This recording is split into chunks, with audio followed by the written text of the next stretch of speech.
The economics of spoken word. I truly believe that spoken word poetry has the power to transform the consciousness of Black people in Houston. I have seen this particular art form used to spark conversations about topics that matter to people, forge and strengthen relationships in the community, and operate as an economic resource for spoken word artists. However, while people from various backgrounds, nationalities, and experiences enjoy this form of art, the majority of Black artists have not been able to significantly prosper from this art form due to the lack of economic resources in the Black community. In the last 2 months, I have attended 9 events in the Houston area that were primarily focused on poetry, or where poetry was used to highlight and uplift the message of the program. I especially enjoy functions that are led by Black organizers, where issues impacting the lives of Black people are highlighted and discussed. These type of community functions not only serves as a way for people to share their art, but also as a tool that can be utilized to discuss important issues in the Black community and provide solutions geared toward community uplift. I learned at 2 of the events that I attended that an entire community is fearing gentrification that will soon cause low-income residents to relocate. At the other event, I learned that the organizers of the poetry show were changing venues due to the lack of economic resources. Hearing this news was devastating. For almost 11 years, I have produced over 100 theatrical and film productions with little to no resources. Although I have been successful in generating a decent-sized audience for my in-person events, I have not been successful with generating enough money to pay people involved in my production from the revenue generated from outside sources. Most people who are not involved in the final production of events do not realize that there are so many fees that must be paid to secure a space for the event, promote the show, hire someone for film and photography, costumes, tech, and of course, those being paid to participate in the show. The majority of the time, I spend my own money funding projects. Oftentimes, events organized by the common person who is seeking to build their brand and influence takes months or even years to fully fund their projects.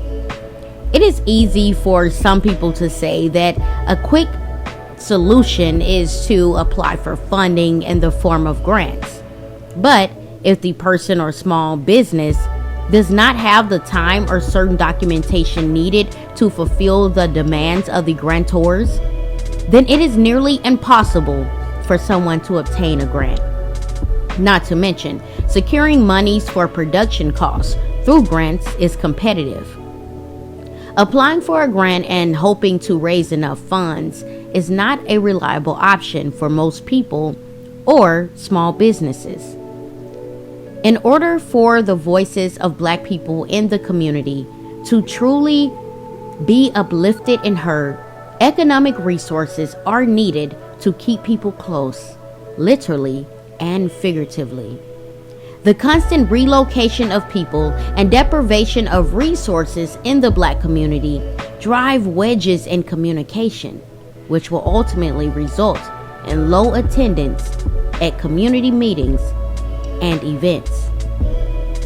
It is vital for Black organizers to be able to provide a consistent location for their functions so that people attending their events are familiar with the space, which helps to drive attendance and business. When an owner suddenly has to shift their marketing plan to get people out to a new location, this can be financially draining. Though ticket sales can serve as a revenue for Black organizers, in reality, the expenses oftentimes outweigh the generated revenue, especially if the event is held on a consistent basis. Open mic events usually occur in an ongoing series, whether it takes place once a week or once a month.